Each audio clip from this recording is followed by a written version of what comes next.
자, 오늘 저번 시간에 이어서 할 것들 중에 가장 중요한 게 있습니다. 저번에 런던, 뉴욕, 도쿄와 같은 정치 경제에서 넘버원 세계 가장 중심지 역할을 하는 도시를 수업 시간에 얘기했었습니다.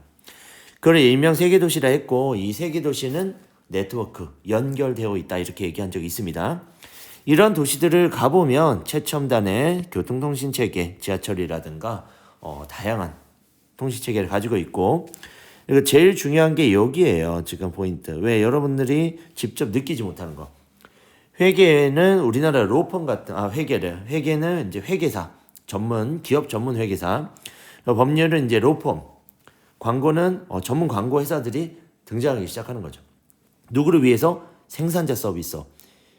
자, 이렇게 다국적 기업이나 초국적 기업 아니면 일반 기업의 본사, 기업을 위해서 뭐가 등장한다? 생산자 서비스업이 등장하게 됩니다. 과거에는 제가 누누이 얘기했지만 삼성이나 LG의 광고팀, 법률팀, 회계팀 이렇게 다 부서가 있었어요. 있는데 지금은 그렇게 하지 않습니다. 지금은 전문 업체에 전문적으로 맡기는 거죠. 그런 것들을 우리 기업이 다 가지고 인건비를 지불해서 하는 것들이 비효율적이다. 삼성에 대한 광고만 할 거면 이 팀을 계속 운영할 필요가 없다라는 얘기겠죠. 지금 삼성 같은 기업은 오히려 광고를 더 많이 안 해도 괜찮은 만큼, 이미지 광고만 해도 될 만큼 전 세계에서 브랜드 파워가 있다 이렇게 봐야겠죠. 자, 그래서 자본과 정보가 어디에 집중해 있다? 세계 도시와 같은 대규모 대도시에 집중해 있다 이렇게 보겠죠. 우리나라는 서울에 집중돼 있어요. 생산자 서비스 같은 경우. 지방에는 드뭅니다. 자, 그리고 세계적인 다국적 기업의 본사는 어디에 있을까? 대형 금융기관이 어디에 있습니까? 세계 도시에 있다. 국제기구의 본부 같은 경우는 우리나라에는 없어요. 근데 미국이나 암스테르담이나 다양한 세계, 유럽과 미국, 과거에 중심 도시였던 이 국가들의 중심지, 수도에 가면 이런 것들을 볼 수 있다 이렇게 봐야겠죠. 자, 우리나라도 언젠가는 국제적 파워가 있게 되면 일본이나 한국, 아니면 중국을 중심으로 해서 국제기구의 본부가 이전할 가능성은 충분히 있습니다. 다음 장을 넘어가 보겠습니다. 자, 이렇게 다국적 기업은 성장을 해 나갑니다. 뭐와 더불어? 세계화와 지역화에 더불어. 그래서 결국 국경을 넘어서 세계적인 생산과 판매를 한다 이렇게 얘기했죠. 자, 여러분들이랑 얼마 전에 유튜브 영상을 봤어요. 20개, 세계 20대 브랜드 가치를 가진 기업들. 이런 기업들은 절대로 내수 시장만 가지고 기업을 운영하지 않습니다. 전 세계의 개발도상국에는 뭐가 있다 그랬죠? 생산을 담당하는 기지가 있고요. 그 다음에 본사, 선진국엔 본사와 연구기관을 가지고 있다. 그러면서 이렇게 생산만 하는 게 아니고요. 판매하는 판매 지점도 전 세계 도처에 있어서 이 판매를 세계 시장으로 같이 할 수 있는 정도의 기업을 우리는 다국적 기업이라 합니다. 일명 다르게 말하면 초국적 기업이라고도 한다는 얘기죠. 자, 이렇게 한다는 얘기에서 제일 중요한 건 뭐냐면 국제 분업입니다. 국제 분업. 자, 나라만 국제 분업이 되는 게 아니고 기업도 공간적 분업에 따라서 그 해당 국가들과 외교 정책 이런 것들을 통해서 전 세계를 시장으로 커나가고 있다 이렇게 봐야겠죠. 지금 사실 다국적 기업의 힘을 우리나라도 마찬가지고요. 사실 무시하기 어렵습니다. 자, 그러면 이제 넘어가면 공간적 분업이라는 게 나와요.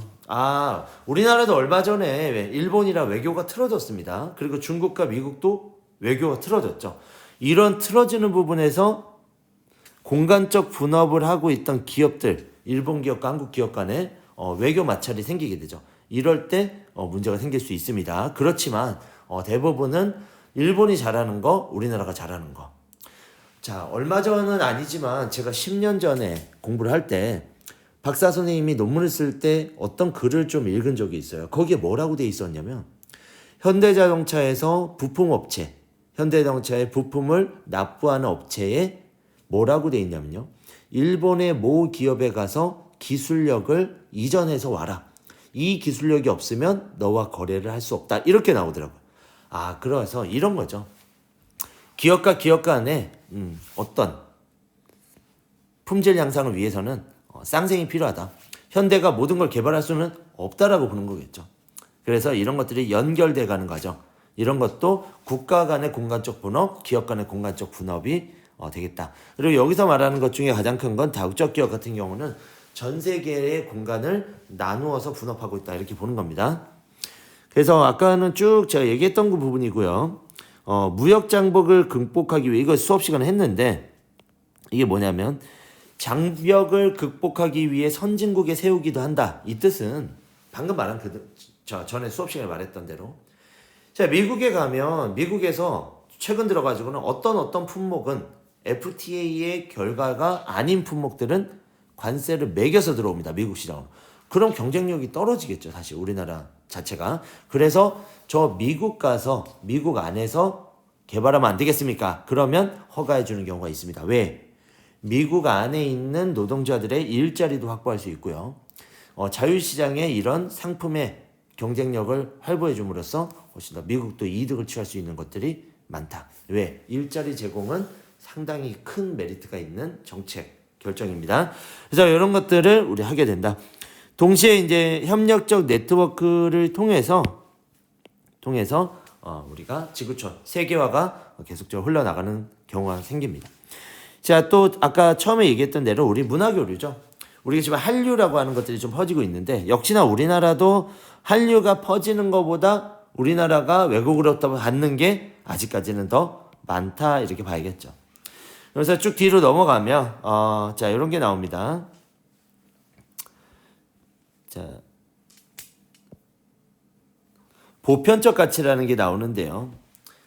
그러면 전 세계의 인권이나 자유와 평등은 모든 인간이라면 다 누려야 돼. 이런 것들이 이제 우리가 보편적 가치라고 할 수 있습니다. 이런 것들에서는 안보나 환경, 테러와 같은 문제에서 우리는 모두 협력을 하도록 되어 있습니다.